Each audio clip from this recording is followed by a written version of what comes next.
نحمده ونصلي على رسوله الكريم اما بعد فاعوذ بالله من الشیطان الرجیم بسم اللہ الرحمن الرحیم۔ آج کا ٹاپک ہے علامات مجرور اسما۔ مجرور اسما کی علامت کیا ہوتی ہے؟ دو ہوتی ہیں، ایک بالحرکت اور ایک بالحرف۔ اگر بالحرکت دیکھا جائے تو اس کی آگے دو اقسام ہیں، کسرہ کے ذریعے بھی ہوتی ہیں اور فتح کے ذریعے بھی ہوتی ہے۔ کیا؟ مجرور اسما۔ تو کوئی اسم جب مفرد ہو اور منصرف ہو، یہ شرط ہے، تو اس کی علامت جر جو ہے وہ کسرہ پہچانی جائے گی اس کے ساتھ۔ فی العقد، یہ غلطی سے ریڈ ہو گیا ہے، یہ اصل میں جمع مؤنث سالم ہے۔ اسی آیت کو ہم یہاں پہ بھی لکھ سکتے ہیں، وہ کسرہ ہونے کی علامت دوسری مثال ہم بات کر رہے ہیں۔ آگے کیا ہے؟ جمع مکسر بھی منصرف ہونا چاہیے۔ منصرف ہوگا تو اس کی علامت جر جو ہے وہ کسرہ ہوگی، تو یہ کسرہ اس کی علامت ہے ان دونوں کی، مفرد منصرف اور جمع مکسر منصرف۔ آگے ہے جمع مؤنث سالم۔ جمع مؤنث سالم میں مجرور ہونے کی علامت جو ہے بی آیاتی نا، یہ تاظر تی، یہ کسرہ ہے اس کی علامت، کوئی خاص فرق نہیں ہے۔ یہ کیا ہے؟ من شر النفاثات، نفاسا، نون فا سا کے علاوہ الف تا ہے، تو یہ بھی جمع مؤنث سالم ہے۔ تو یہ جمع مؤنث سالم اس کو اس جگہ پہ پہچانا جائے گا کہ یہ ہے جی جمع مؤنث سالم بھی مجرور بالکسرہ ہوتے ہیں۔ اچھا، تو فتح کے ذریعے کون سے مجرور ہوتے ہیں؟ ایسے اسماء جو جن کی علامت جر، علامت مجرور ہونا فتح کے ساتھ ظاہر ہو، وہ کون سے ہیں؟ وہ ہیں اسماء غیر منصرف۔ اسماء غیر منصرف کون کون سے ہیں جی؟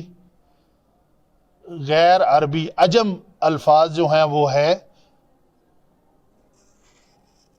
یہ مجرور بالفتحہ ہوتے ہیں۔ اس میں اس کی علامت جر جو ہے الہ، الہ کیا ہے؟ حرف جر ہے۔ حرف جر کے بعد آنے والا اسم ہمیشہ مجرور ہوتا ہے۔ آج تک تو ہم نے یہی پڑھا تھا کہ مجرور جو ہے وہ کیسے ہوتا ہے؟ کسرہ کے ذریعے ہوتا ہے، لیکن یہ پتہ چلا کہ جو اسماء غیر منصرف ہوتے ہیں وہ مجرور بالفتحہ ہوتے ہیں، وہ کسرہ ایکسیپٹ نہیں کرتے، نہ تنوین ایکسیپٹ کرتے ہیں اور نہ ہی کسرہ ایکسیپٹ کرتے ہیں۔ عذاب جہنم، مضاف الیہ ہمیشہ مجرور ہوتا ہے، تو یہاں پہ مجرور ہونا اس کی کیا علامت ہے؟ فتح۔ ملت ابیکم ابراہیم، تو یہ ابی کا بدل ہے ابراہیم، تو یہ بھی مجرور ہونا چاہیے، تو مجرور کیسے ہوگا؟ اس فتح کے ذریعے پہچانا جائے گا کہ یہ مجرور ہے۔ آپ روزانہ نماز میں پڑھتے ہیں اللہم صلی علی محمد وعلی آل محمد کما صلیت علی ابراہیم، علی حرف جر کے بعد ابراہیم غیر منصرف اسم ہے، تو وہ مجرور بالفتحہ ہے۔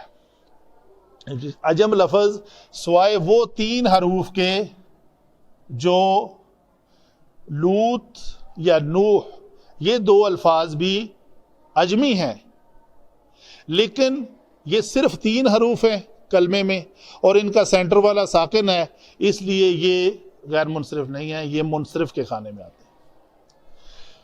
آگے جی بالحروف پہچانے، یا کے ذریعے پہچانے جائیں گے۔ کون سے اسماء ہیں جو یا کے ذریعے پہچانے جاتے ہیں کہ یہ مجرور ہے؟ وہ تین اسماء اس کی ہے، جمع مذکر سالم، مثنی اسم، اسماء ستہ۔ ٹھیک ہے جی، دیکھتے ہیں۔ اوحینا الی نوح، دیکھیں نوح یہ لفظ غیر عربی ہے، عجمی لفظ ہے، تنوین ایکسیپٹ کر لی اس نے، کیوں کہ یہ غیر منصرف نہیں ہے، یہ اس کنڈیشن سے باہر آ گیا کہ عجمی کلمہ اگر تین حروف ہو اور سینٹر والا ساکن ہو تو وہ غیر منصرف نہیں ہوتا۔ تو والنبیین، یہ لفظ ہے نبی، یہ یا تو نبی کی ہے، تو یہ یا جو ہے نا، یہ اس کی علامت ہے کہ یہ لفظ مجرور ہے۔ ہوا سماکم المسلمین، تو اللہ تعالیٰ نے آپ کا نام کیا رکھا ہے؟ مسلمین.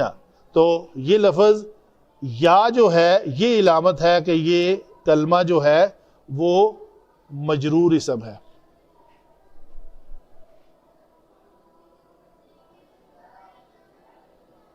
پر یہ مثال شاید یہاں پہ غلط ہو گئی ہے، یہ منصوب ہونی چاہیے. ٹھیک ہے، تو ہم اس کو کراس لگا دیتے ہیں، غلطی ہوئی.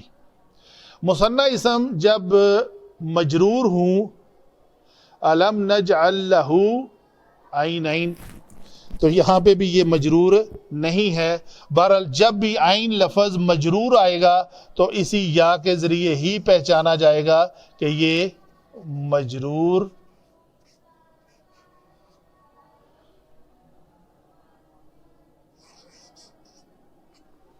ہے.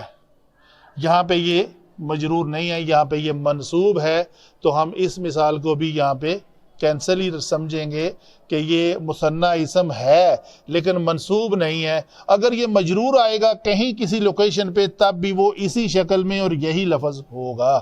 مسلمین یہ جمع ہے، تو یہ اگر مجرور آئے گا تو یہ لفظ یہی ہوگا جو مسلمین بنے گا. اسماء ستہ میں کیا ہے جی؟ قال یوسف لابیہ، لام جارہ ہے، لام جارہ کے بعد ابو، ابا، ابی، تو ابی لفظ جو ہے اس یا کے ذریعے ہم پہچان رہے ہیں کہ یہ بالحروف مجرور ہے اس یا کے ذریعے. عند ذی العرش، زی یہ تھا زو زا زی، یہ یا پہچان ہے اس کی کہ یہ الف کلمہ یہاں پہ مجرور ہے. اندہ مضاف اور مضاف الیہ مجرور بالیا. ملت ابیکم، ملت مضاف، ابی مضاف الیہ، یہ کلمہ یہاں پہ مجرور ہے اس یا کے ذریعے. تو یہ ہوئی جی باتیں ہماری مجرور اسماء کو کیسے پہچانیں گے، حرکت اور حرف کے ذریعے. حرکت میں کسرہ اور فتحہ اور حروف میں صرف یا. تو ساری مثالیں آپ نے قرآن سے دیکھ لیں. یہ دو چھوٹی چھوٹی غلطیاں تھیں، اس کو آپ اسکپ کریں. وما علینا الا البلاغ المبین.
وما علینا الا البلاغ المبین.